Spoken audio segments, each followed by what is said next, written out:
భారత ప్రధానమంత్రి 75వ జన్మదినం సందర్భంగా సేవాపక్షం కార్యక్రమాలు నిర్వహిస్తున్నాం. ఈ సేవాపక్షం కార్యక్రమంలో శివంపేట మండలం ప్రాథమిక ఆరోగ్య కేంద్రంలో హెల్త్ క్యాంపు పెద్ద ఎత్తున నిర్వహిస్తున్నారు. ఈ యొక్క హెల్త్ క్యాంపు ఎలా నిర్వహిస్తున్నారు, మరి దీనికి ఎవరెవరు వచ్చిరు డాక్టర్స్ అనేది చూడాలనే ఉద్దేశంతో ఇక్కడికి రావడం జరిగింది. అయితే రాష్ట్ర పార్టీ పిలుపు మేరకు ఈ ప్రతి చోట కూడా హెల్త్ క్యాంపులు నిర్వహించాలి అని చెప్పడం జరిగింది. మహిళా మోర్చా ఆధ్వర్యంలో ఈరోజు ఈ హెల్త్ క్యాంపు కార్యక్రమాన్ని నిర్వహిస్తున్నాము.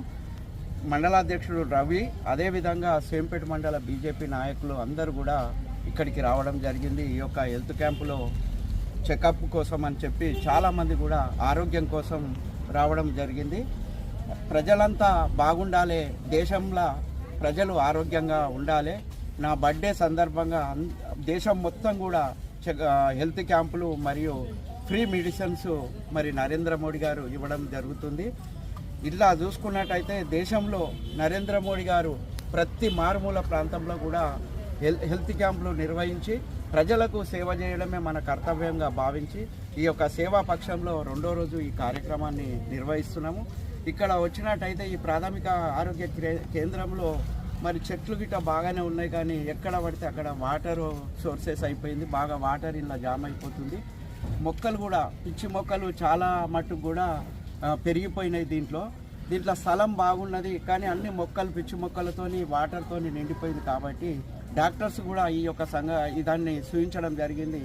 ఎంబడే ఇక్కడ కొద్దిగా మొరం కొట్టేసి చెట్ల మొక్కలన్నీ సాఫ్ చేస్తే మరి ఈ యొక్క రోగులు ఎవరైతే ఉన్నారో కొంతమంది ఇక్కడ సేద తీరటానికి చాలా బాగుంటుందని చెప్పడం జరిగింది.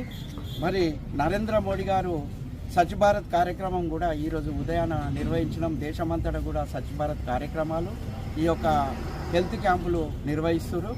ఇవన్నిటి కూడా మోడీ గారి ఆరోగ్యంగా మళ్ళా 100 సంవత్సరాల వరకు కూడా వారు ఆరోగ్యంగా ఉండాలి, దేశంలోని ప్రజలంతా కూడా ఆరోగ్యంగా ఉండాలని చెప్పి మోడీ గారు తీసుకున్న ఈ నిర్ణయానికి మేమందరం కూడా సేవకులమై పనిచేస్తున్నాం.